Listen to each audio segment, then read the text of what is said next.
Ever get that feeling like there's a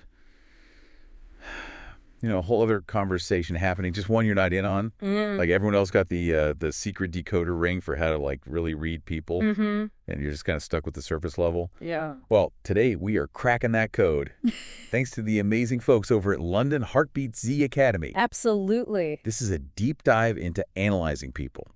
Like you'd analyze a book, we're going deep, using excerpts from Masterwit to analyze anyone. Like reading a book and how to analyze people. Dark psychology. Yeah. So buckle up. Fascinating stuff. By the end of this, you'll have the tools to not just observe, but to like truly understand the motivations and desires of those around you. It really is amazing how much we rely just on the spoken word, when so much information is actually conveyed through those nonverbal cues. Oh, yeah, for sure. You see body language, it's like a window into a person's subconscious. And it often reveals their true feelings, even when their words might be saying something totally different. Okay, so it's like being able to read between the lines. But instead of lines, it's like facial expressions and posture and all that kind of stuff. Precisely. And just like every book has its own unique style. Right. Every individual, they have their own unique body language fingerprint. Interesting. And of course, cultural background can play a role in this too. Oh, for sure. Yeah, so context always matters.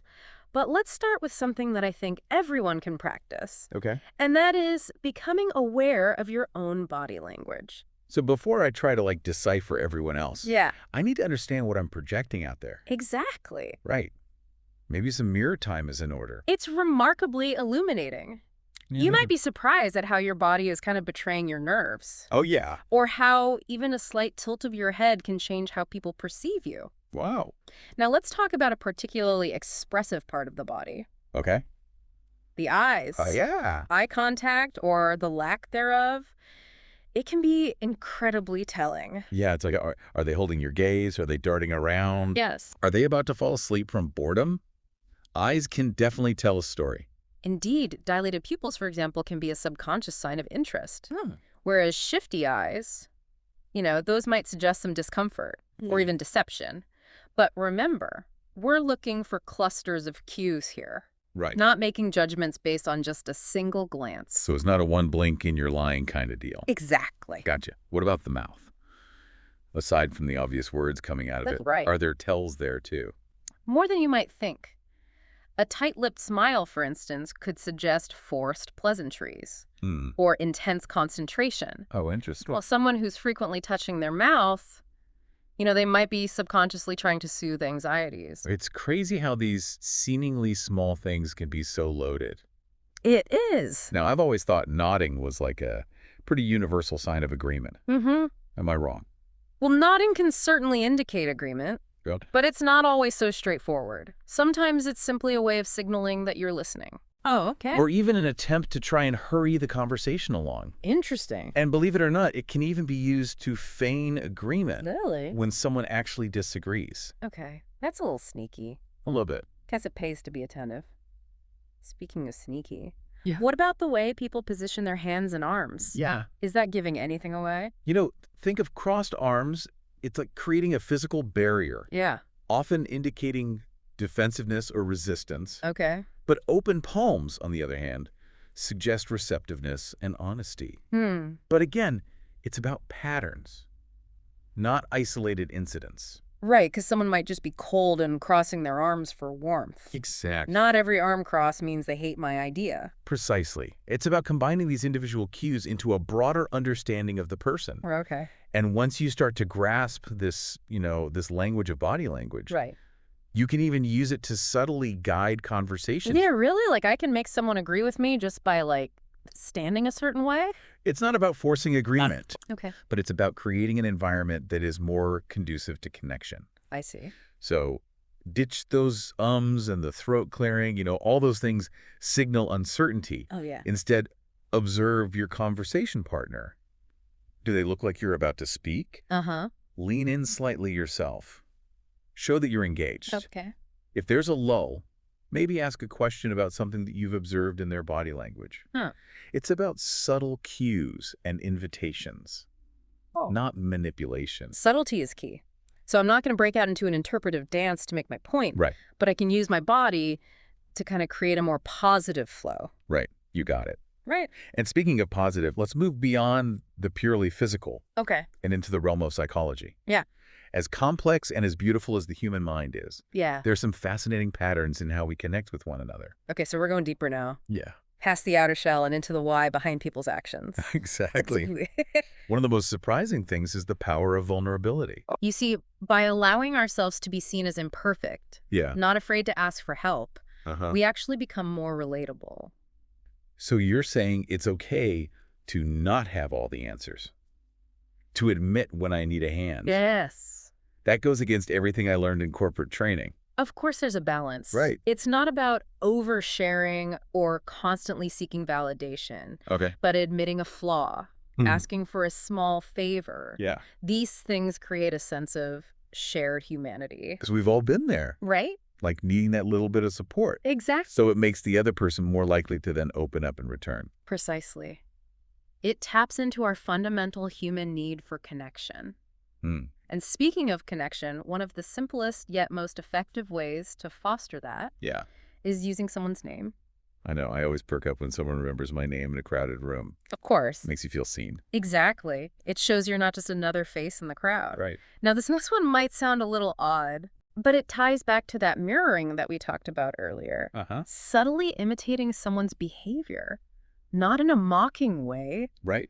can actually build rapport. So if they lean forward, I lean forward. Yeah. If they sip their coffee, I grab my drink. Right. I feel like I'm going to end up mimicking them awkwardly. It's about subtle reflection, not mimicking. Okay. So if they speak softly, you lower your volume a little bit. Gotcha. If they're really energetic, you can match that energy without becoming a caricature. Yeah. It taps into our subconscious preference for those who are like us.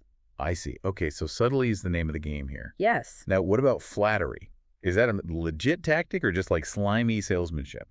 Flattery, when genuine, can be very effective. Okay. Find something that you genuinely admire, even something small, and express that. People can sniff out insincerity a mile away. So keep it real. No over-the-top compliments that sound fake. Exactly. Got it. So we've talked about how we carry ourselves, Yes. how we connect, but what about the actual words we use? Do those have power beyond their literal meaning? Words hold immense power. Certain words like you. Right. Because even words like free, instantly, and new, they tap into these deep psychological responses. Hold on. Are you saying there's like a secret vocabulary for getting people to do what I want? It's getting a little dark psychology now. It's about understanding the nuances of language, Okay. not manipulation. Right. You creates personalization because it suggests a reason. Free triggers that desire for gain. These are tools. Right. And like any tool, they can be used responsibly For sure. or irresponsibly. Okay, so awareness is key. I need to be aware of the subconscious effects that my words might have Yes. and use that knowledge ethically. That's the heart of it. I gotcha. And now we're about to step into even more nuanced territory. The world of subliminal persuasion. Ooh. This isn't just about advertising jingles. It's about influence that operates below conscious awareness. Okay, this is where it gets really interesting. Yes. But also potentially a little creepy. Yeah. Like, how much control do we actually have over other people's minds? Remember, ethical considerations are paramount. Of course. This knowledge is about understanding and connecting, Right. not about planting subliminal messages to control others. Right. Using these techniques responsibly is crucial. Yeah. So how does this subliminal persuasion actually work? Well, our brains are constantly processing information, Yeah. even the stuff that we don't consciously register. And by tapping into those subconscious processes, Yeah. it's possible to subtly influence perceptions and choices. Give me an example. This all sounds very theoretical. Imagine you're trying to get your team on board with a new strategy. Okay. Instead of directly pushing it casually, mention other successful companies that are using a similar approach. So you're planting a seed, Yes. letting their brains make the connection without feeling pressured. Exactly. You're framing the idea positively, Right. appealing to that desire for success, without resorting to overt commands. I'm starting to see the power of this, Yeah. but I can also see how it could be misused. Yes. Okay, let's talk tactics. Yeah. What are some ethical ways to use subliminal persuasion? One of the most important elements is confidence. Okay. If you don't believe in what you're saying, it'll show. Yeah. So projecting genuine self-assurance, Uh-huh. through things like good posture and clear speech, that's crucial. So it's not about faking it. It's about cultivating real confidence. Exactly. Which then comes across subliminally. Precisely. And remember clarity. Right. Avoid confusing language or jargon. The Yeah. goal isn't to trick, but to guide. Transparency over trickery. I like that. What about framing the conversation itself? Does that matter? Absolutely. Frame things positively. Right. Focus on solutions, not problems. Touch. People are naturally drawn to hope and possibilities. So instead of dwelling on what's wrong, I should highlight the potential benefits of my idea. Exactly. Make them feel good about the outcome. Precisely. Choose positive language. Mhm. Avoid negativity. Right. Wouldn't it be great if Yeah. is much more inviting than we really need to fix this mess. It's like sprinkling a little optimism into the conversation. Yes. Now, I know you mentioned planning as being important, Yes. but I'm a charitable planner. It doesn't have to be complex. Right. Before a conversation, consider your desired outcome. Uh-huh. What are the key points that you need to convey? This Yeah. keeps you focused, Yeah. especially if things get sidetracked. So it's like having a mental map, Yes. but I can still deviate if needed, right? Flexibility is important, Okay. but having that roadmap helps ensure that you reach your destination.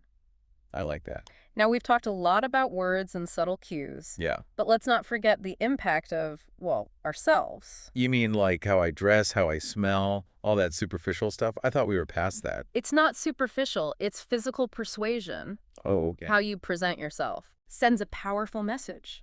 Think about it. Yeah. Clothing scent, Yeah. even your energy levels, all of these things influence perception. So I can't just roll up in sweatpants and expect to command a room, no matter how brilliant my ideas are. Probably not. You don't have to be a fashion icon. Okay. But dressing appropriately, choosing colors and scents that project the image that you want, Yeah. these all matter. Hmm. It shows that you value yourself. Right. And people respond to that. Okay, so it's about congruence. Yes. My words, my body language, my appearance, Yes. all pointing in the same direction. Exactly. I'm starting to see how all these pieces fit together. And that's just the first layer of this fascinating world. Stay tuned, because next we're going even deeper into the realm of neuro-linguistic programming, or NLP. This is getting seriously good. Huge thanks to London Heartbeat's Z Academy for providing the source material for this deep dive. And for you listeners, if you're loving this conversation, make sure to subscribe to our channels on Facebook, Instagram, Spotify, and YouTube. Yes. So you don't miss out on future episodes. We've only scratched the surface today, but there's so much more to uncover. I'm excited. Stick with us, and you'll be amazed at the power you have to not just understand, Right. but to truly connect Yes. with those around you. Love it. Welcome back to our deep dive into analyzing people, like reading a book. We're turning you into a master of deciphering human behavior, and I hope you're ready for some more fascinating insights. I'm all ears. In the last part, we talked about everything from subtle eye movements to the power of using someone's name. Right. It's amazing how much information we give away without even realizing it. It truly is. But what's even more fascinating is how our own body language can actually influence our internal state. Wait, what? It's like a feedback loop Okay. between our physical selves and our minds. Hold on. You're telling me that how I stand or sit could actually affect how I feel? Think about it this way. If you're constantly slouching arms crossed, avoiding eye contact, Yeah. your brain gets the message that you're closed off and insecure. And guess what? You start feeling that way too.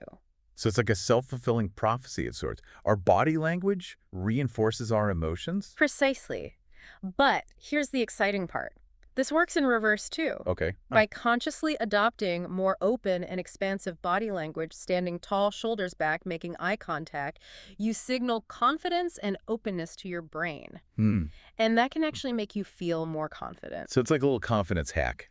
I'm going to try that power pose before my next big meeting. It's not about tricking your brain, Okay. but it's about understanding that mind-body connection and harnessing its power. Right. When you project confidence, you feel more confident, and people perceive you as more confident too. It's a win-win. Okay, so we've talked a lot about physical cues, but what about verbal ones? Are there ways to analyze what people say? Yeah. To understand what they really mean? This is where it gets really interesting. Words are just the surface layer. The real magic lies in how those words are delivered. Hi. The tone of voice, the emphasis, the pauses, the subtle inflections. So it's like learning to listen between the lines. Yes. But instead of lines, it's like the nuances of speech. Exactly. Think about it. You can say the word fine in a million different ways. Oh, yeah? Each conveying a completely different emotion. Oh, I'm a master of that. Fine can mean anything from, I'm actually fantastic, to, don't even talk to me right now. Precisely. The key to becoming a master people reader is to tune into those subtle vocal cues Okay. and decipher the underlying message. Okay, I'm ready to become a voice detective. What should I be listening for? Emphasis is a big one. Okay. When someone emphasizes a particular word or phrase, Yeah. it's a clue that they're trying to draw your attention to something important. So, like if someone says, I did not have the last slice of cake, with a really strong emphasis on not, Yeah. chances are they're lying through their teeth. It's definitely a possibility. Emphasis can be a sign of deception, but it can also be used to highlight key points. Right. Or convey strong emotion. Okay, so emphasis is a tell. What else? Pitch and tone are incredibly revealing. Okay. A high-pitched voice can indicate excitement or nervousness, Mm-hmm. while a low-pitched voice often conveys authority or seriousness. So if I'm asking for a raise, I should try to keep my voice deep and steady. No squeaking allowed. It might help. And remember, it's not just about the overall pitch of your voice, Right. but also about the variations in pitch throughout a sentence. Oh. Those subtle inflections can convey a whole range of emotions. It's like your voice is adding a whole extra layer of meaning to your words. Yeah. I never thought about it like that before. It's a symphony of communication. Yeah. And speaking of adding layers, Yeah. pauses and hesitations can be incredibly revealing, too. Really? I thought pauses were just, pauses. Sometimes they are. Okay. But they can also indicate that someone is searching for the right words, feeling unsure of themselves, or even trying to buy time to come up with a lie. So if someone says, I was at the gym all evening with a bunch of pauses and stumbles, Yeah. chances are they weren't pumping iron after all. It's a possibility. Of course, everyone pauses and hesitates sometimes. Right. But when those pauses become excessive or seem out of place, it's a red flag. Right, because it's not about taking one cue in isolation. Exactly. It's about looking at the whole picture. Yes. The words,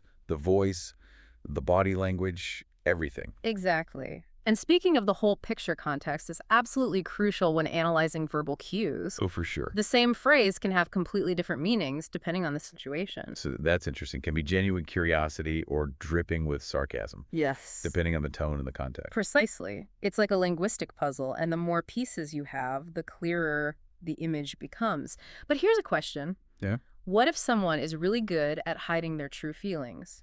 What if they're a master of deception? That's a scary thought. Are we doomed to be fooled by these smooth talkers? Not necessarily. Even the most skilled deceivers will eventually slip up. Okay. No one can perfectly control every aspect of their nonverbal communication. So it's about looking for those tiny inconsistencies. Yes. Those moments where their words and their body language don't quite match up. Exactly. Yeah. It's like being a detective searching for those subtle clues that reveal the truth. I like that. The more you practice, the better you'll become at spotting those telltale signs. Okay, I'm ready to put on my detective hat and start analyzing. This is getting exciting. It is exciting. But remember, the goal isn't to catch people out or make them feel uncomfortable. Right. It's about understanding them better. Yeah. So we can communicate more effectively and build stronger relationships. Yeah, because ultimately, knowledge is power, but it's how we use that power that matters. Well said. And now let's explore how we can use these incredible insights to improve our communication and build more meaningful connections with the people around us. That sounds like a great place to start.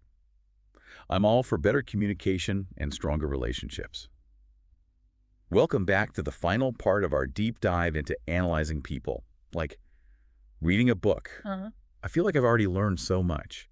From decoding body language to understanding the power of subliminal persuasion. It's been quite a journey, and in this last chapter, we're going to equip you with some practical tactics to truly master the art of reading people. Perfect, because I'm ready to put all this knowledge into action and become like a human behavior whisperer. Remember, every individual is unique. Right. So there's no one-size-fits-all approach, but like learning a language, once you grasp that basic grammar, you can start to appreciate the nuances of different dialects. So it's about having a framework, Yes. but then adapting it to each person. Precisely. And the best way to develop this, people reading fluency Okay. is simply to pay attention. Observe those around you. Notice their body language, their tone of voice, their choice of words. Look for patterns. Look for inconsistencies. It's like turning everyday interactions into little detective cases. Exactly. The more you observe, the more tuned you become to those subtle cues that reveal what's really going on beneath the surface. Okay, my observation skills are activated, but are there any specific techniques that can help me kind of crack the code faster? One powerful technique is called calibration. Okay. It's about establishing a baseline for someone's behavior. Right. So you can more easily detect deviations from that norm. So like if I know my friend is usually super chatty Yeah. and suddenly they're quiet and withdrawn, that's a sign something's up. Precisely. You've noticed a shift from their baseline, Right. which could indicate a change in their emotional state. Now let's talk about a technique we touched on earlier, mirroring and matching. You mean subtly imitating someone's body language or tone of voice? Isn't that a bit manipulative? It can be if used with ill intentions. Okay. But mirroring and matching, when done subtly and respectfully, creates a subconscious connection, making the other person feel more at ease. So it's like creating a space of trust and understanding where they're more likely to open up. Precisely. And it also gives you valuable insight into their communication style and preferences. Okay. Now, here's a tactic that might surprise you. Pay attention to people's hot buttons. You mean like those topics that really get them fired up? Exactly. Either positively or negatively. By identifying those hot buttons, you gain insights into their values, their beliefs, and their motivations. So if I know my coworker is like passionate about sustainability, I should frame my ideas in a way that highlights their environmental impact. Precisely. You're speaking their language. Right. Aligning your message with what matters most to them. It's a way to build common ground and understanding. This is brilliant. But I imagine it takes time and practice to really master these techniques. It does. But the rewards are worth the effort. And remember, it's not just about what people say, but also what they don't say. Pay attention to those awkward silences, the topics they avoid, the questions they leave unanswered. It's like reading between the lines, but on a whole other level. The more you practice these skills, the more intuitive they'll become. You'll start to pick up on those subtle signals almost effortlessly. I'm already feeling more aware and observant just from our conversations. But before we wrap up, I have to ask about the ethics of all this. This is powerful stuff. Yes. How do we make sure we're using it for good? That's an important question. Like any tool, these skills can be misused. All right. But if your intention is to genuinely connect with people, to understand and communicate more effectively, then you're on the right path. So it's about using this knowledge with integrity and respect. Precisely. When we approach people with empathy and a genuine desire to connect, these skills become powerful tools for building bridges and fostering understanding. This has been an incredible deep dive, and I feel equipped with a whole new set of skills to navigate the world. Huge thanks again to London Heartbeat's Z Academy for providing such thought-provoking material. And for our listeners, if you want to keep exploring this fascinating world of human behavior, make sure to subscribe to our channels on Facebook, Instagram, Spotify, and YouTube. Keep observing, keep learning, and keep connecting with the amazing people around you. The world is